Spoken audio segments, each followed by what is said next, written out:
Synopsis. At a gilded signing ceremony meant to crown Marcus Hale's latest skyscraper and cement his control over a ripe downtown block, a rarely noticed waitress named Lena Morales quietly tells him, "Don't sign that." The words interrupt choreography. Champagne flutes pause, cameras swivel, and the city's most powerful men hold their breath. What follows is a slow-burning revelation of who Marcus really is, who Lena used to be, and how a single clause in a contract can reroute destinies. As old debts and quiet loyalty surface, the story unfurls into a cinematic confrontation between greed and conscience, ambition and atonement, and a surprising act of courage that forces everyone in the room to choose what kind of city they want to build. The ballroom at the Marlowe Hotel was a white ocean. Chandeliers spread like slow jellyfish overhead, dripping light. Tables gleamed lacquered black, reflecting the faces of men and women who own things, stocks, real estate, votes. Cameras hovered on tripods like patient birds. A stage had been built at one end, carpeted in deep blue, and flanked by glossy banners that bore Marcus Hale's monogram, an M cut from silver. Marcus stood at the podium in a suit so dark it swallowed the light that touched it. He was a silhouette of certainty, the kind of man who had been raised with the map of ambition in his lap and the language of leverage in his mouth. Tonight was supposed to be a coronation. The city council had approved the redevelopment plan. Marcus Hale Enterprises would buy the old block on East Marlowe, the wardrobes of low brick and stubborn mom-and-pop storefronts, and replace it with glass and steel where penthouses could look down on the river like avarice. They would call it progress and cradle it under ribbon-cutting speeches. Lena had been working the event as a temp. Her apron was too crisp for someone who spent most of her time carrying coffee and patching holes in other people's days. She moved between clusters of suits with a practiced invisibility, balancing trays of canapes on a palm so steady it had learned to weather shaking hands. Her hair was pulled back in a way that made her face seem like an honest coin, straightforward, small, worth what it was. Most of the crowd saw only a tray and a smile. A few, including the caterer's manager, saw the tidy inner wrist where a thin, faded line of ink denoted a law school internship she had once had in a night shift she had never told anyone about. The night smelled of lemon oil and brandy, but under that, like a seamy notice only when the surface shifts, there was yeast and coffee from a corner bakery. A nostalgic scent, stubborn as memory, that tugged at Lena with a soft grief. East Marlowe was where her family had first come when they arrived from the valley. 2 generations of ovens and flour dust and weekends of prayers muttered over rising dough. The bakery, La Abuela's, had been there since before the city decided it needed straight lines and more profitable storefronts. It was run by Sofia Alvarez, a woman with hands browned by ovens and a laugh that curled the edges of the world. Sofia would be there tonight if she could. Council and cameras and the gentrifiers had decided otherwise. She had been told to stay home. There were, the city's emissaries had said, safety considerations. Instead, she had handed Lena a small paper bag of empanadas and pressed a tiny envelope into Lena's hand, a photograph of the bakery's battered sign, and a note that simply read, "If you see him, tell him not to sign without reading." Lena had laughed, the sound a half-joke thing, and slid the envelope into her apron pocket like contraband. Lena had not planned to speak. She was good at waiting. Life with 2 jobs teaches you to inhabit the spaces between. But the photograph curled in her palm like a small bird. She had been a law clerk once, briefly, between barista shifts and late-night study sessions. Not long enough to keep, long enough to learn how words could be made to move like chess pieces, and how a comma, a simple sliver of ink, could change ownership for an entire city block. The ceremony followed its tidy script. Marcus praised the transformative synergy between private capital and public interest. He used words like leverage, catalyst, revitalization. Each phrase landed like polished stones thrown into a pool that made everyone on the shore nod. Jonah Pierce, Marcus's chief counsel, thin, precise, a man who kept his tie like an instruction manual, watched the crowd with the soft contempt of someone who believed in their own inevitability. Photographers clicked. A ribbon waited, ceremonial shears glinting like a sword that would not stain. When the signing began, it was nothing ceremonial. A long table sat beneath the stage, white cloth pulled taut. The contract lay there, 2 inches thick, a black-bound thing with a silver band and the city's crest stamped on the cover. Everyone expected Marcus to sign, and then we were off to the after-party, a penthouse visit, more hors d'oeuvres, an elevator that would lift a select few above the common air. Mr. Hale, Jonah said, flipping to the signature page with a hand that never trembled. He had fashioned himself the architect of polite ruin, the man who could make the irreversible look like a necessary convenience. Marcus put his pen to the paper with a confidence that matched the room. He had negotiated malls at 29 and won zoning variances by the hour. The pen glided, a small stream of ink that looked like a dark promise. That was when Lena moved. She could have stayed where she was, balanced between the wealth and the wanting, but the photograph in her pocket felt like a weight in her lungs. The room's laughter blurred into a distant ripple. In the space of a heartbeat she crossed 3 tables, a waiter whose tray she nearly stole from, a reporter whose desire to get closer smelled like hot metal, and stood before the table where motion had nearly completed. "Don't sign that," she said. It wasn't loud, but in that hush-precise room, her voice was a bell that no one expected. Conversation frayed like pulled thread. Cameras pivoted. Someone shouted, "Security." The chandeliers seemed to hold their breath. Marcus froze. His pen hovered a millimeter above the paper, the sole movement in a tableau of polished implements. For a man used to moving the world a breath at a time, Lena's 2 words bisected his afternoon. He could have been annoyed, used to being the kind of man who was interrupted only by assistants and articles that agreed with him. Instead, he studied the woman before him, as if she were an error he had been trained to correct. "There are procedures," Jonah said, smoothly, hands rising as if to usher the moment back to order. "Madam, I'm going to ask you to step back." Lena heard the tremor of someone's cough as a closeness to panic. She did not step back. She leveled her eyes at Marcus. The lights carved embers into them. For a second she was not a waitress balancing canapes. She was the daughter of a baker who had watched a city plan to swallow everything her family had built. "You need to read Clause 41, she said simply. "It gives you the right to immediate eviction if there's a structural hazard. It defines hazard with the kind of wording people use when they want to make a home disappear." Jonah's face flinched minutely, a professional error, the kind that reveals a crack in a suit of competence. A murmured chorus of lawyers' warnings stitched itself into the air, but Lena kept talking, because now she had an audience and because the photograph and the empanadas in Sophia's hands had become a single exigency. "That clause," she went on, "lets you take the bakery by eminent domain if you can claim risk. And the appraisal clause allows your company to contract an internal valuation and set the price. It's airtight for you. For them, it's a funeral." Marcus's pen touched the paper. The tip slid and left a dark dot like an exclamation mark. People shifted on chairs as if to see more clearly. Jonah's jaw hardened. His fingers, so frequently the instruments of orchestration, tightened on the corner of the contract. "How would you?" Marcus started, his voice measured, then stopped. He did not ask because he was ignorant of scripts. He asked because he wanted to see the woman who dared break the choreography. "How do you?" "I was a clerk," Lena said. Her voice had only the faintest trace of adrenaline now. She did not lie. She had been a clerk to an attorney who had once represented tenants in an industrial case, a fluke opportunity between pottery shifts, a spotty stipend, and a shrinking schedule. She had read contracts for long nights, learning to see the traps. "Not for a firm you'd know. I'm not an expert, but I know bad clauses when I see them." Jonah's mouth curved a little, not a smile, but the twisting of a man who smelled a fox. "Lady," he said, "this is a public proceeding. We have vetted these. Mr. Hale has relied on the city's council and independent appraisals." "It's not public," Lena replied. "There was a private amendment in Section 4, tucked as a schedule. It changes the definition of hazard to include what the developer calls aesthetic inadherence. That's subjective. They can declare a building aesthetically inadherent and then evict people on that basis." Attention like wire wound through the room. Phones found faces and the sound of a rustle like a wind came from the cameras. Reporters stepped forward, licking their lips at the crack in the narrative.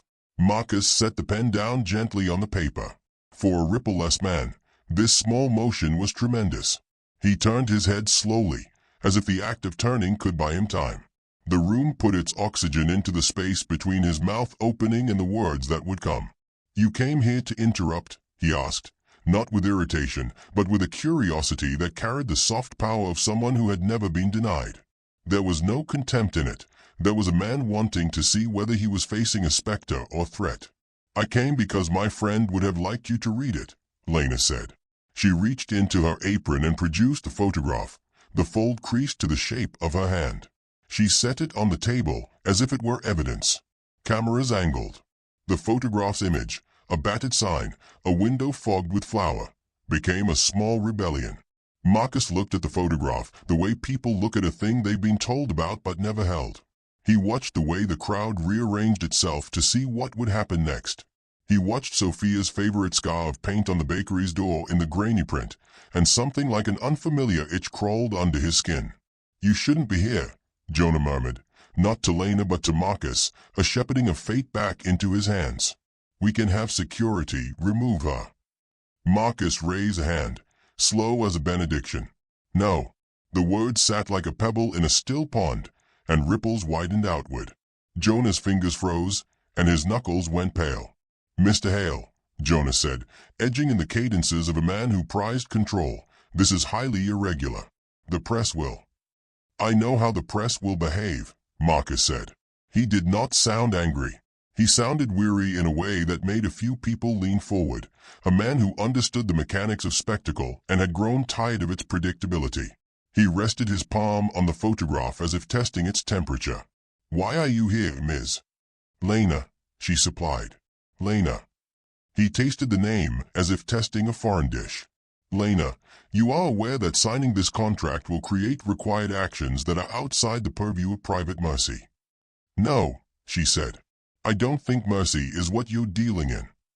There was a stillness in Marcus's face, a shifting of geology under a city. He glanced at Jonah.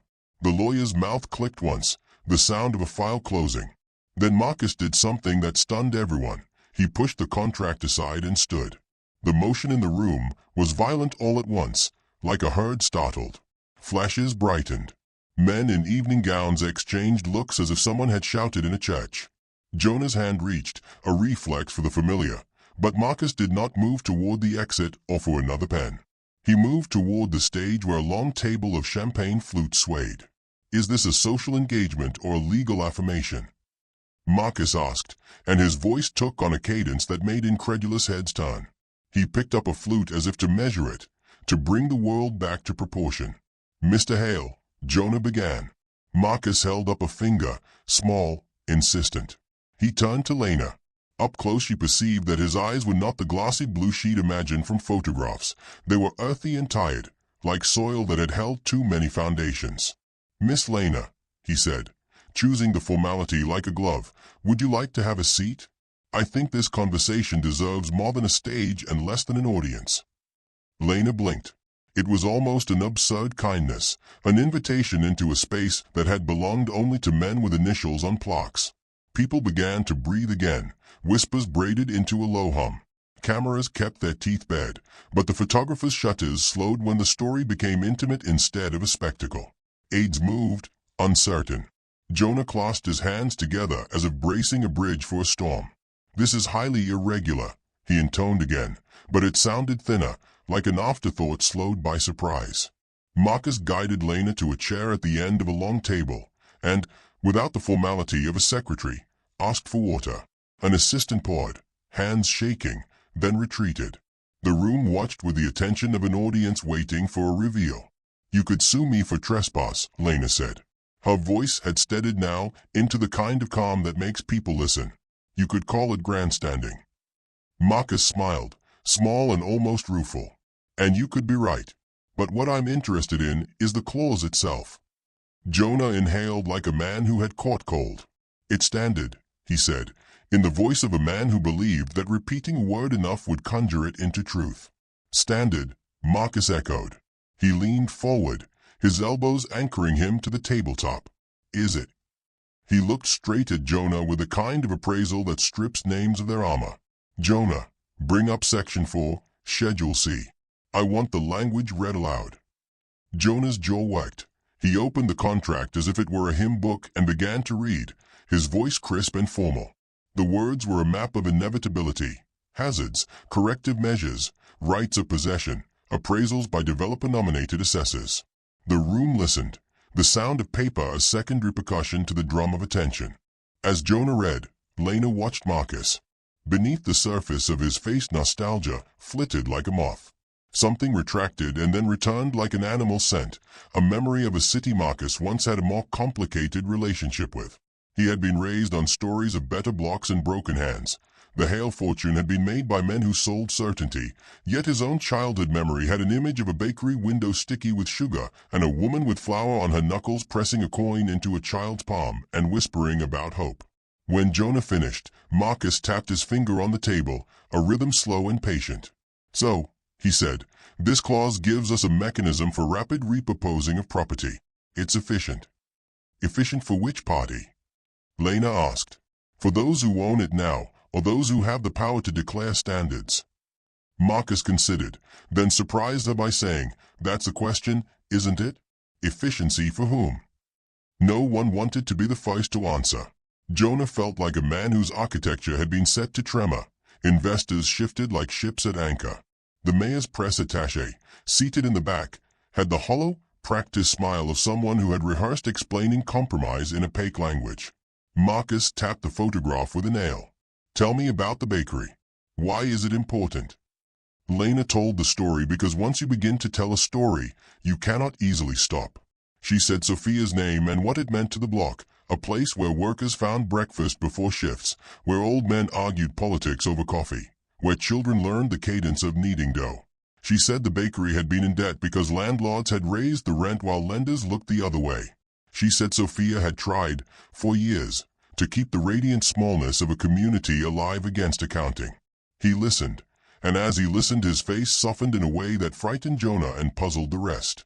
Marcus's hand lay flat on the photograph like a seal. "Real estate is a ledger," Jonah whispered at last, the kind of comment that in a different room might have been a declaration. "Mr. Hale, the city has voted. The plan is moving forward." Marcus's fingers curled. "Yes, the city has voted." He looked at the chandeliers like old friends. Then he looked at the crowd and, with a steadiness that made some of the room almost physically recoil, he said, "What if the vote lacked a voice? What if a clause allows us to call aesthetics a hazard, and then strip a community of its heart?" The air around Jonah's neck tightened. His mind began calculating legal ramifications. "Mr. Hale, if I withdraw my signature." Marcus finished for him, the sentence hanging in the air like a defiant note. He tapped his knuckles against the photograph's edge, louder now, a metronome.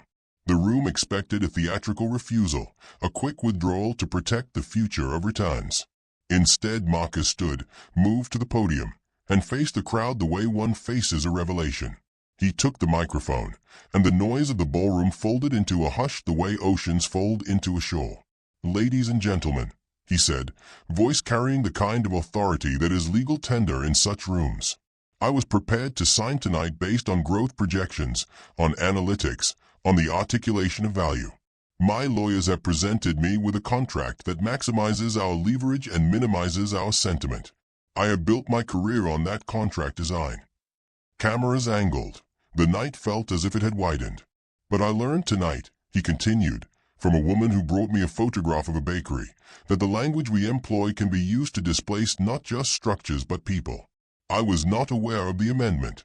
And while we can quibble about vetting, what I cannot ignore is the human dimension of what we do." Jonah's mouth opened and closed like a fish. "You can't be serious," he said sharply. "We have investors, schedules, and expectations." Marcus lifted a hand like a man willing to break his own trophies.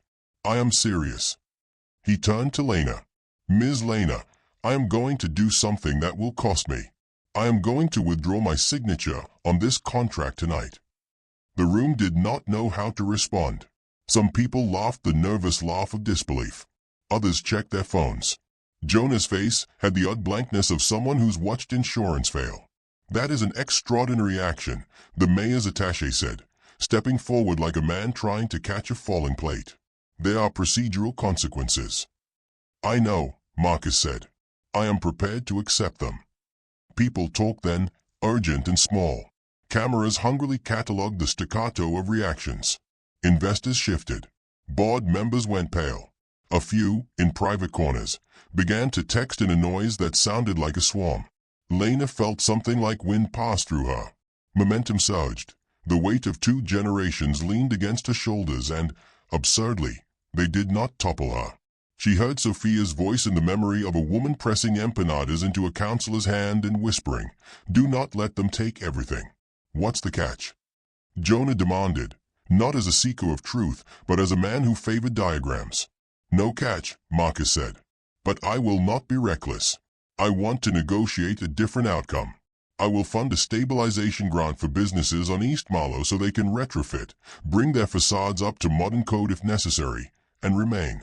I will establish a community trust with legal safeguards to ensure that no owner is unfairly displaced. And until such time as a redevelopment plan is agreed upon that genuinely includes the voices of those affected, I will not sign." A murmur that sounded like a small, incredulous applause rose from the back. Cameras frenzied. Jonah's jaw moved. His breath came shallow. "This is preposterous," he said. "You put us at risk." Marcus looked at Jonah like a man about to amputate an old scar. "Perhaps I am tired of costs being counted only in monetary terms." There were practicalities to solve, legal riders, the city council's response, investors' fury. The room shredded its silken colors against the hard edges of an unexpected decision. Jonah demanded a recess and stormed to confer with lawyers. Investors filed out like a flock scattering.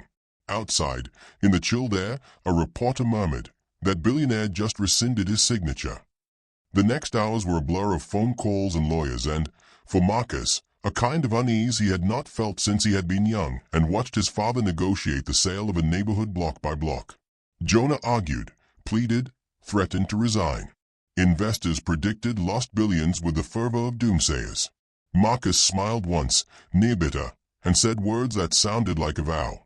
"I will set aside $20 million to seed this trust," he said. "We will get valuations done by independent appraisers selected with community input. We will have a steering committee comprised of business owners, residents, and city representatives. We will not evict anyone under threat of aesthetic hazard in the meantime." It was not clean or simple.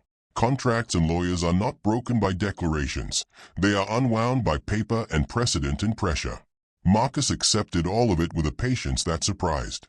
He read the lines that had already been written and then signed his own, a pledge to fund stability and to delay the redevelopment until the community's concerns were addressed in writing. Jonah paced and spoke in legalese until the sleep had been worn out of his voice. Some board members resigned. Some investors screamed. Others, quietly, appreciated the optics, a developer who could look humane in a city hungry for human images. For Lena, the hours after the intervention were a study in cautious astonishment. Sophia called at dawn, her voice tremulous and then loud with an uncontained joy. "You did it. You told him," she cried. "He listened. He actually listened." Lena laughed, a high sound that felt like salt on a wound, cleansing. "I didn't do anything on my own," she said. "He did the thing he had to do." Marcus did not become a saint that night. He did not march down East Marlow with hymns or do away with his portfolio. But he had done what many expected he would not. He chose an action that cost him reputational capital with the kind of people who value scale over soul. He had made a public promise and, in a city lubricated by promises that seldom held, it was a small miracle. In the weeks that followed, the city watched as a committee formed. Lena was invited to serve as a community liaison, a role she accepted with a realism that was neither arrogant nor naive. She continued to wait tables, but now also sat in meetings at the community center, a presence that made residents who had felt invisible feel seen. Sophia kept the bakery. She used the stabilization grant to replace a leaking roof and to install a line of small ovens that produced more pastries than her old rig had ever allowed. Her sign, scrubbed and straightened, became a small emblem, survival in the face of the slick, the new. Children came in after school to learn to fold dough, and sometimes Lena would go by on her day off and carry a tray and listen. Jonah's fury simmered into a sagely patience. He stayed on but with a different approach, more caution, less hubris. He argued the legalities out in meetings until his throat tired, and slowly he found something like respect for the kinds of decisions that take more than spreadsheets. Marcus, 2. Changed. Not the kind of change that makes headlines and disappears with the week, but the incremental, human sediment of a man who had made a choice that cost him dividends and gained him a kind of moral credit. He kept his promise in stages, funding legal protections and public spaces and a program to rent small storefronts at below-market rates. He visited the bakery sometimes, a discreet patron who preferred the back table and a pastry eaten with eyes closed. People watched him with suspicion at first and then with a slow thaw of acceptance. When he spoke at the community center months later, he did it not from a podium, but from a round table where everyone could see everyone else. He invited Lena to sit beside him. She had, in that first moment, been bold enough to interrupt the flow of inevitability. Now she sat steady, a small, sure presence. Marcus spoke then, not as a man who had been reformed by drama, but as a man who had recognized a ledger that had omitted the weight of lives. "I was about to sign away a block of living," he said. "I was prepared to find reasons to justify the removal. But it's different to stand face to face with the cost. I was given an option tonight, by a woman who could have been anybody. I chose differently." Lena did not accept praise because she had not done anything superhuman. She had spoken. Her words had landed in a man who had paused enough to listen. That, she later decided, was the most radical act of it all. In the end, what stunned the room wasn't merely that a billionaire paused. It was that he chose, in public and with all the cameras whispering, to withdraw a signature. That small denegation of power, a pen set aside, made a city reconsider what gains were worth and what losses were not. The spectacle altered the composition of what the city would become, not because anyone wanted it to, but because it had been made impossible to ignore the people whose lives were on the margin. Years later, when new buildings rose like glass teeth along one side of East Marlow and old brick and mortar remained stubborn on the other, residents would say that the block had been saved not by law alone, but by an act as small as a word, "Don't." They would point to the bakery, to the community center with its mural of hands holding bread, to Lena, who still carried empanadas and patience. And Marcus, he kept a photograph in his office, not of his trophies but of a battered bakery sign, creased and soft at the edges. Sometimes, when investors wanted to talk numbers, he would look at that photograph and think of clauses and what they can do. When pitches came across his desk, he asked one new question before the rest.